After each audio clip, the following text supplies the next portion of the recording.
We've been listening to a news conference including the mayor of New York City, Eric Adams, the NYPD commissioner, Jessica Tisch, and we're just listening to a question and answer session with the NYPD's chief of detectives, Joseph Kinney, after the NYPD has identified a person of interest in the killing of the UnitedHealthCare CEO Brian Thompson days ago, identifying Luigi Mangione, a 26-year-old born and raised in Maryland, according to authorities, with no prior arrest record, has been taken into custody in Altoona, Pennsylvania, where, according to the NYPD, he will be facing gun charges.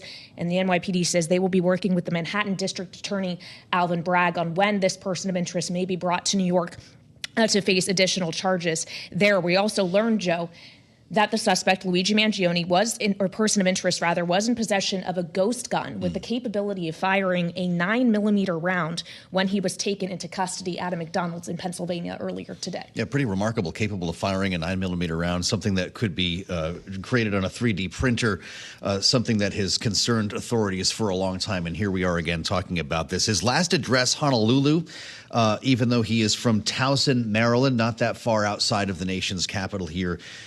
This young man with stories we just heard, pretty remarkable, Kaylee, about the effective use of drones combined with canine units and, of course, the willingness of a McDonald's employee to make a phone call in this case. We want to bring in Myles Miller once again, managing editor for Bloomberg TV, who's been driving our coverage on this story for us, and he's back with us from World Headquarters in New York. Myles, what comes next? Yeah, so right now he's going to be charged locally in Altoona, Pennsylvania, in connection with the gun possession and fake ID charges. Once that's done with, they'll do an extradition hearing, and the hope is to get him back to New York if he does waive extradition.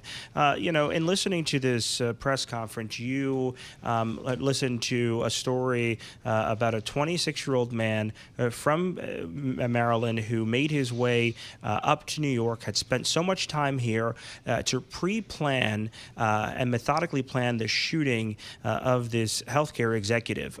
We have been able to dig through his background, and he has talked a lot in the past. He posted a review of a book by Ted Kaczynski, and he has in the manifesto that was on his person, he talked a lot about being anti-corporate America and about some of the issues he finds with the healthcare system. All of this found on his person in that McDonald's, and as the police said, this was all solved by an eagle-eyed McDonald's employee who sees a guy who matches the description of the suspect and calls police, and on him they find not only that gun with the suppressor that he made himself on a 3D printer, but they also find that manifesto, 2 pages, handwritten, sources telling me, and that it has a lot of writing about anti-capitalism and anti-healthcare.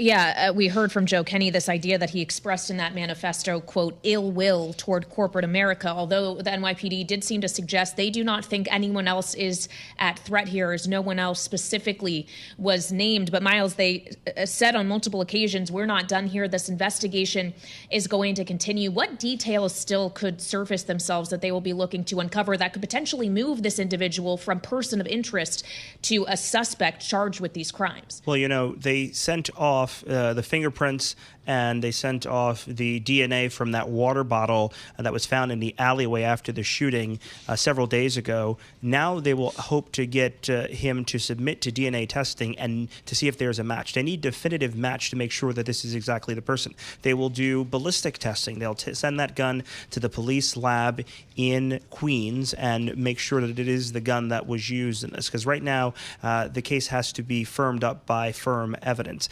Then in addition to that, they've got to see if he was planning anything else. They'll go through his computer records. They'll figure out if he was targeting any other investor days, if he had a list of people he was targeting. And then most importantly, they'll see if he was working with any network of people or if he was a lone wolf, did this all on his own. That's all part of the investigation.